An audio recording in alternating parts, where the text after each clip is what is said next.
এক রাজ্যে ছিল এক রাজা আর এক রানী, আর সেই রানীর ছিল 4 জন কন্যা সন্তান, যারা কিনা এই রাজ্যের রাজকন্যা। কিন্তু এই 4 জন রাজকন্যা ছিল 4 রকমের সৌন্দর্যের এক অদ্ভুত রহস্যময় ক্ষমতার অধিকারী। সবার বড় রাজকুমারী ছিলেন একজন সাধারণ মানুষ, কিন্তু অনেক জ্ঞানী বুদ্ধিমতী আর খুবই বিচক্ষণ। তাই বড় রাজকন্যা সবসময় রাজপ্রাসাদে থেকে বড় বড় রাজপণ্ডিতদের কাছ থেকে নতুন নতুন জ্ঞান অর্জন করত, আর রাজ্যের সমস্ত বড় বড় কাজে মহারাজকে সাহায্য করত।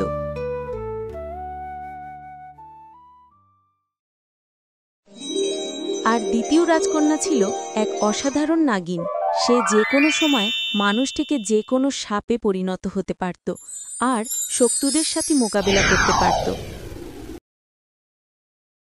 আর তৃতীয় রাজকন্যা ছিল এক সুন্দরী মায়াবী পরী।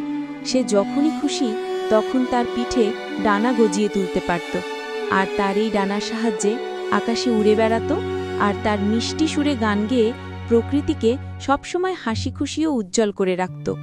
বাগানের মলিন ফুলগুলোকে মিষ্টি গান শুনিয়ে জাগিয়ে তুলত, আর রাজ্যের সকল প্রজাদেরকে তার মিষ্টি সুরে গান শুনিয়ে রাতের বেলায় ঘুম পাড়াত, আর প্রজারা মজার মজার আনন্দময়ী স্বপ্ন দেখে শুভরাত্রি কাটাত। আর সবার ছোট রাজকন্যা ছিল দুষ্টু মিষ্টি এক ফুটফুটে জলপরী।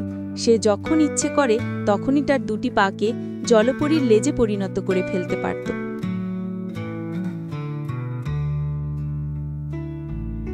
আর জলের মধ্যে যত খুশি থাকতে পারত।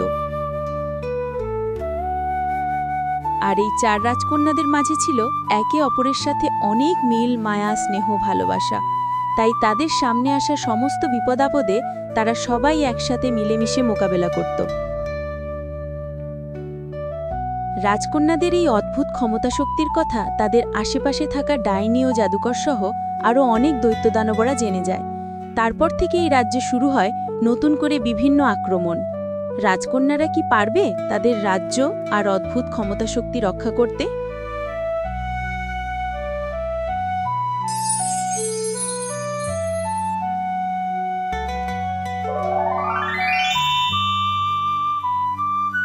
বন্ধুরা, এই পর্বটি অনেক সেরা মজা আর আনন্দময় শিক্ষণীয় হতে চলছে।